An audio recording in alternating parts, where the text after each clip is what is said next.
Chapitre 3. Mars 2012. Une rencontre, un soutien. À peine le temps de réaliser cette pause que je repartais pour un voyage à Stockholm pour le travail. À nouveau, l'insouciance me gagnait dans les ruelles magnifiques de Gamla stan ou le long de la mer gelée, les morceaux de glace disposés par-ci par-là, cristallisant par la même occasion mon affection pour cette capitale nordique. Les canaux, l'ambiance et le froid me réchauffaient le cœur. Je me sentais étrangement bien, loin de chez moi, mais si proche de mon moi intérieur. Le travail intense s'enchaînait avec la découverte de lieux insolites, tel l'ice bar du centre-ville, où la température était tellement basse que des manteaux de fourrure étaient fournis à l'entrée et que les cocktails étaient servis dans des verres de glace. Le retour en France a été court, juste le temps de refaire la valise, de faire 2-3 soirées avec les copains, que je repartais déjà pour Francfort. Enchaîner, ne jamais se poser, car les doutes et les peurs pourraient ressurgir. Mettre son cerveau émotionnel au repos, l'abrutir d'autres pensées, d'autres problématiques. L'enchaînement des voyages, la gestion humaine, l'apprentissage du métier. J'aveuglais mes yeux, je surchargeais ma tête. La semaine en Allemagne était comme une semaine somme toute normalisée pour l'époque. Travail, travail, une petite bière, travail. La fatigue me permettait de ne pas penser. Je sombrais dans la torpeur à mon retour chez moi. Une torpeur marquée par la réception de cette photographie si redoutée, la tête rasée.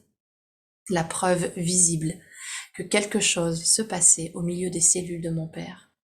Il ne voulait pas nous troubler, plutôt nous montrer qu'il prenait la mesure avant que les cheveux ne tombent d'eux-mêmes. Le temps de l'apitoiement et du repos n'était toujours pas arrivé. Comme chaque année, je préparais une soirée pour fêter ma nouvelle année. Que mes 29 ans soient célébrés un mois après la date n'avait pas d'importance. Cette année plus que toute autre, quelques jours après cette photographie, ce qui était important, c'était d'être entouré, de rire, de passer du bon temps avec mes copains et amis de la région. J'avais envie de tout préparer, de passer la journée à cuisiner pour eux, de me donner dans cette petite réalisation.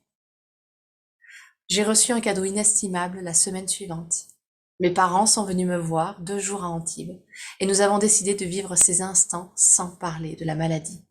C'était l'époque du salon des voitures écologiques de Monaco et mon père souhaitait s'y rendre. Nous avons donc arpenté les différents stands, admiré certains bijoux automobiles et finalement terminé par un moment privilégié tous les trois dans le jardin japonais de la principauté. Le spectre qui nous hantait avait enfin décidé de prendre quelques jours de congé. Pendant que mon père regardait un match de handball, nous en profitions pour marcher et flâner tranquillement, ma mère et moi. Cette petite routine, qui faisait l'écho de nos journées d'avant la maladie, nous a redonné du baume au cœur. À cette époque, je rencontrai également une personne qui deviendrait un ami très proche. Je faisais partie d'un club d'aéronautique, passion née par mon père. Cette personne a été présente tout au long de la maladie, tout au long de ma traversée du désert. La maladie de mon père, comme la découverte de mon nouveau métier. Je pouvais lui exprimer pleinement mes doutes, mes peurs, mes difficultés. Comme cela était étonnant de pouvoir se confier à un parfait étranger, alors que je ne pouvais presque pas en parler à certains de mes amis proches. À croire que j'avais peur de l'intimité et de leur montrer ma vulnérabilité et mes faiblesses. Pourquoi n'avais-je pas voulu me dévoiler à eux? Était-ce à nouveau par peur de la réalité et d'affronter leur regard? De reconnaître que la Marion enjouée était une façade et que derrière le masque, la tempête et les doutes faisaient rage. J'ai appris, avec le recul, que dans la vie, il n'y a pas de hasard. On crée ses opportunités, on crée ses rencontres. En partant dans une direction, en étant attentif ou focalisé sur un objectif ou des pensées. Cet ami est entré dans ma vie au bon moment. Il prenait doucement, petit à petit, la place de mon père dans le conseil en gestion humaine. Il m'a permis d'accueillir les mauvaises nouvelles qui allaient s'enchaîner. Et d'une manière assez profonde, il m'a aussi beaucoup aidé à comprendre les émotions que je ressentais à l'époque et à redécouvrir mes envies d'écriture.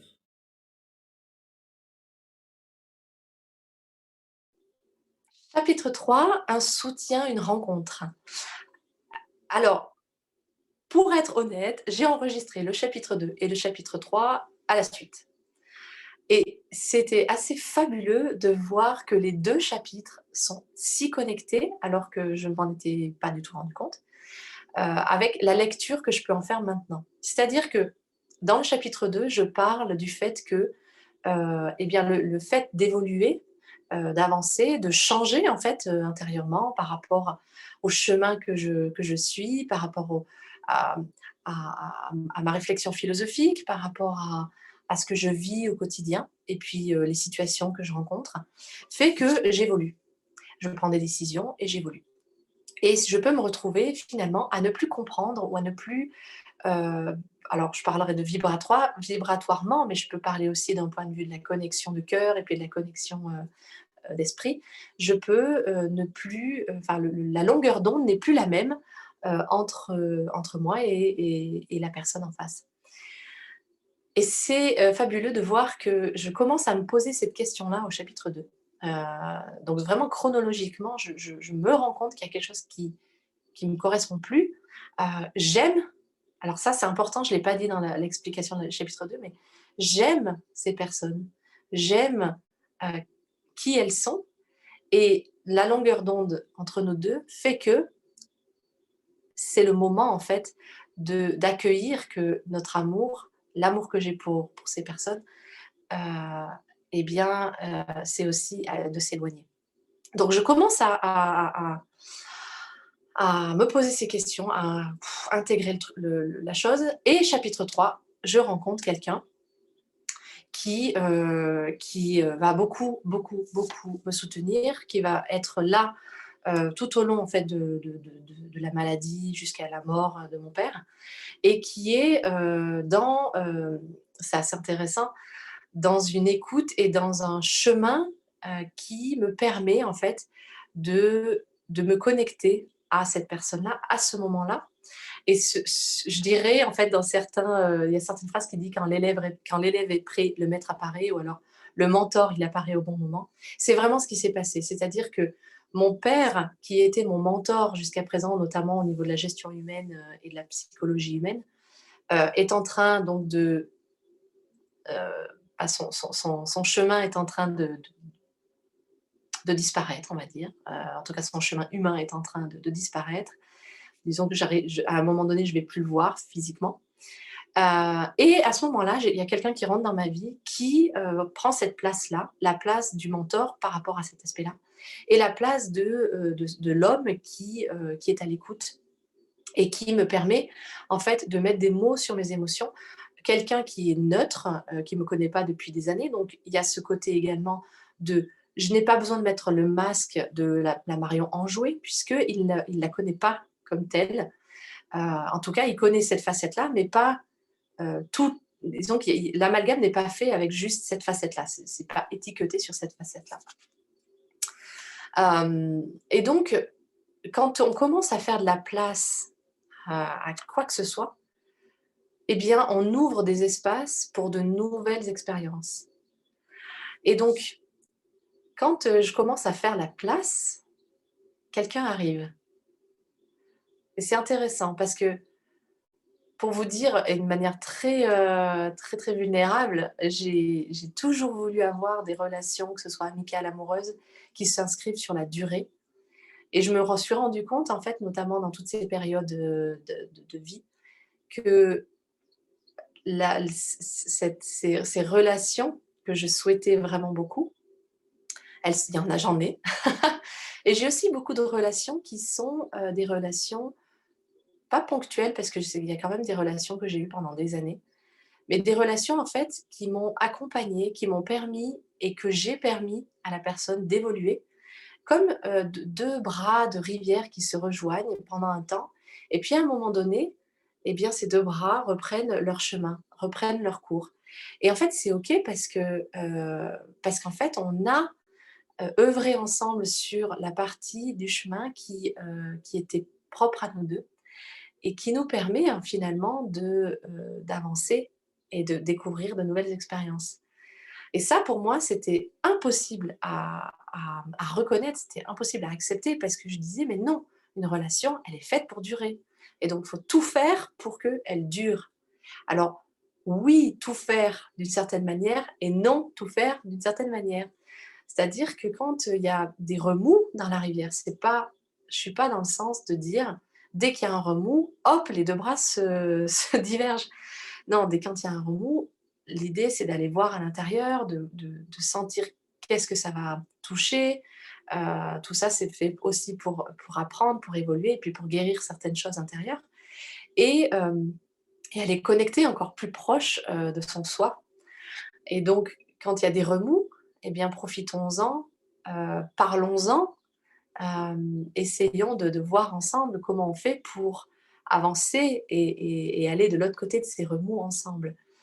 Par contre, quand il y a un moment donné où, ces remous, en fait, font qu'ils durent et durent et durent et durent et durent et durent et malgré tout ce qu'on met en place, ça dure, ça dure, ça dure, peut-être faut-il se poser la question de: «Est-ce que nos chemins ne sont pas finalement prêts à diverger?»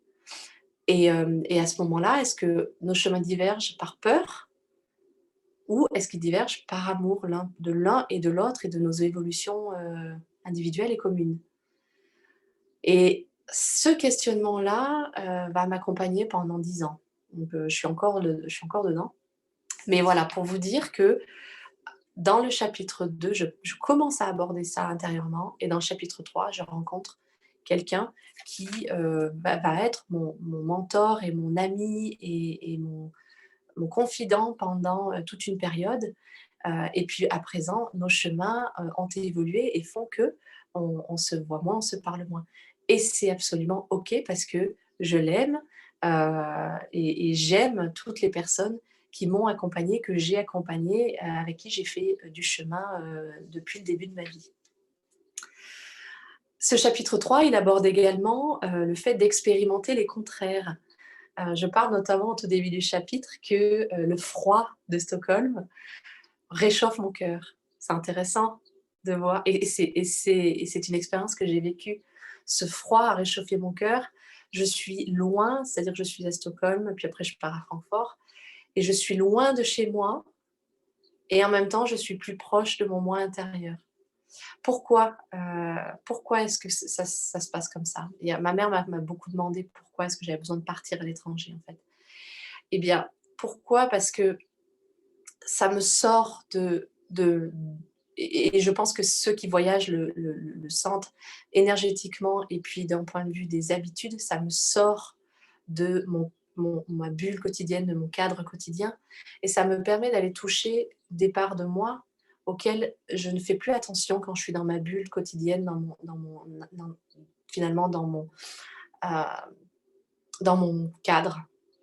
Le fait d'en sortir, sortir du cadre ou sortir du quotidien, sortir de cette phase de ce que je connais, ça me permet d'aller connecter à autre chose. Ça me permet d'aller connecter à, eh bien, peut-être une joie différente. Ça me permettait, en tout cas à l'époque, de me connecter aussi à l'émerveillement, à la redécouverte de nouveaux aspects, au fait de s'ouvrir à autre chose que ce quotidien où, j'ai la maladie de mon père qui est là, comme une épée de Damoclès, le poids de l'attente.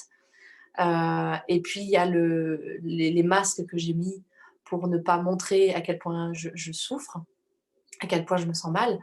Et donc ça me permet en fait de sortir de ce marasme et de me connecter à une autre part de moi. Ça n'enlève pas évidemment les parts blessées, les parts en souffrance, mais ça me permet d'entrer en contact avec d'autres aspects de moi, l'aspect qui est joyeux et qui aime la vie.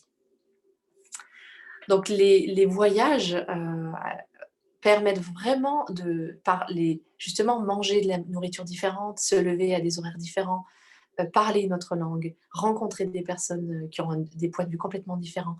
Là, pour le coup, quand je suis partie en Suède, être dans un environnement extérieur, de température complètement différent, tout ça, ça ça ça modifie et ça me remet en mouvement des choses à l'intérieur de moi et donc c'est comme, un peu une espèce de petite mise à jour qui me permet de reprendre après, de revenir et d'avoir, soufflé, respiré et puis potentiellement, changer un petit truc. Puisque les changements, les grands changements commencent par de tout petits changements minimes. Heu, donc voilà, donc tous ces petits voyages m'ont ramené petit à petit vers mon moi intérieur, Mais là, c'est vraiment les prémices de cette prise de conscience. Également dans ce chapitre 3, eh bien, ça y est, on aborde la réalité physique de la maladie, c'est-à-dire bon, physique au niveau, visuel avec la perte des cheveux. Et donc ça aussi, c'est un signe de nouveau. Donc chapitre 2, il y avait le signe de certaines activités que mon père ne fait plus. Là, on commence à rentrer dans, le corps, enfin l'aspect visuel du corps qui change également. Et c'est assez, troublant parce que toute cette phase-là arrive exactement au moment de mon anniversaire, donc j'ai 29 ans. Enfin, c'était chapitre 2. Et chapitre 3, en fait, heu, eh bien, je fais un donc c'est vraiment cette notion d'expérimenter les contraires. Je contrebalance, le fait donc mon père m'envoie cette photo et puis, 2 jours après, en fait, c'était l'organisation de mon anniversaire, donc les 29 ans en mars, enfin 1 mois après la date, réelle. Et là, je rentre dans OK, j'ai envie de savourer la vie et j'ai envie de faire plaisir et de me faire plaisir. Et ce qui me fait plaisir à ce moment-là, c'est de faire plaisir, à mes invités, aux personnes que j'invite à mon anniversaire, en leur préparant, à manger. Et moi, alors, il faut le savoir, je cuisine. Enfin, à l'époque, je cuisine pas beaucoup. Je suis plutôt en mode, plat réchauffé, je fais pas spécialement attention à mon alimentation, à ce que je bois. Hem, voilà, mais je me laisse vraiment, au niveau de l'alimentation, c'est un peu la catastrophe. Et donc là, vraiment de prendre ce temps pour créer quelque chose, pour, mettre de l'amour dans cette nourriture et partager en fait ce moment, avec mes amis. C'est un peu ce que j'appelle aussi un moment de célébration. Donc là, c'est un moment de célébration de ma nouvelle année. Malgré, ce qui se passe tout autour, eh bien, j'ai quand même envie de célébrer, cette nouvelle année qui démarre. Et puis, je parle aussi et je sens aussi, il y a une phrase qui dit: Ce spectre qui est autour de nous prend un jour de congé». En fait, c'est de nouveau une petite phase de répit où maintenant avec le recul, je peux vraiment dire où d'un point de vue, heu, situation, rien n'a changé. D'un point de vue de la situation, rien n'a changé. Mon père, il est toujours dans ses cycles, en intraveineuse. Il vient de perdre, enfin, il a coupé ses cheveux parce que, il va bientôt les perdre.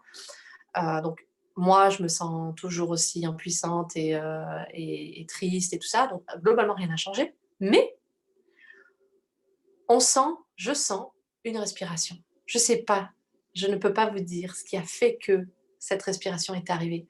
Est-ce que c'est le fait de parce qu'il n'y avait pas cette notion de fuite à ce moment-là. C'est vraiment important que je le précise parce qu'il y a plein de moments dans les 3 premiers chapitres où je fuis sans m'en rendre compte. Mais là, à ce moment-là, c'est un espèce de moment de grâce où, on est dans le fait de savourer le fait d'être ensemble. On sait qu'il y a la maladie, on sait que voilà, il y a des choses qui peuvent se passer et on savoure le fait d'être ensemble. Alors est-ce que c'est le fait qu'il ait coupé ses cheveux et donc on réalise vraiment? Peut-être, en tout cas, j'ouvre la porte à la discussion par rapport à ça. En tout cas, quand je dis le spectre a pris un jour de congé, en fait, c'est nous, en tout cas moi, mon ressenti à ce moment-là, il est qu'il y a, le poids s'est levé. Et il reviendra un petit peu plus tard, mais en tout cas, à ce moment-là, je sens qu'il y a quelque chose, une ouverture, il y a une respiration qui s'est faite. Mes parents, ne sont pas à Gap, parce que d'habitude, ils restent là-bas et c'est moi qui y vais. Là, cette fois-ci, c'est eux qui viennent. Donc eux aussi, ils changent d'environnement, ils changent de lieu. Moi, ça me fait aussi changer mon environnement, mes repères, puisqu'ils viennent. Et puis, on va à Monaco. On va profiter pour, aller voir, donc ce salon des voitures écologiques. Donc il y a finalement de nouveau cette notion de un tout petit peu bousculer le quotidien et donc ça nous enlève de ce carcan où, en fait, quand je vais à Gap, c'est la maladie et quand je reviens à Antibes, c'est l'attente, voilà. Là, le fait qu'ils viennent, ça ça fait basculer, il y a quelque chose qui bascule et c'est intéressant parce que c'est en vous le disant que je commence à mettre, les remettre un peu les choses en place. Voilà. Donc ce chapitre 3, il est, il est en mars, donc ça fait déjà, heu, novembre, décembre, janvier, février, mars. Ça fait déjà 5 mois en fait, que mon père est malade et pour l'instant, il y a des choses qui se passent dans ma vie, mais globalement, on va dire que je suis en train, si on veut faire un pas de recul, je suis en train de commencer à faire un voyage vers moi. J'en ai pas conscience, là, c'est complètement extérieur, c'est-à-dire que je voyage beaucoup à l'extérieur, mais petit à petit, ce qui est en train de se passer, c'est que je suis en train d'amorcer ce voyage en moi avec la prise de conscience et les questionnements de mon rapport au temps qui va également avec, le rapport, aux relations et également ce va-et-vient entre j'ouvre un espace, je ferme un espace, j'ouvre à une prise de conscience et je prends des décisions qui me font, avancer plus loin.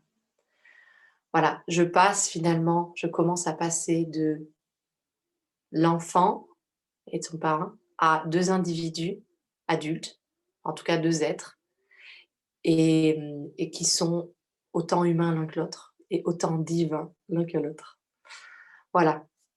N'hésitez pas, sentez-vous libre à commenter, à mettre, également vous, votre propre regard, hein, parce que c'est toujours très intéressant d'échanger, de dialoguer hem et de récupérer des opinions différentes puisque, avoir un regard neuf, un autre regard permet, également d'avancer, d'apprendre et d'évoluer. Je vous souhaite une très belle journée.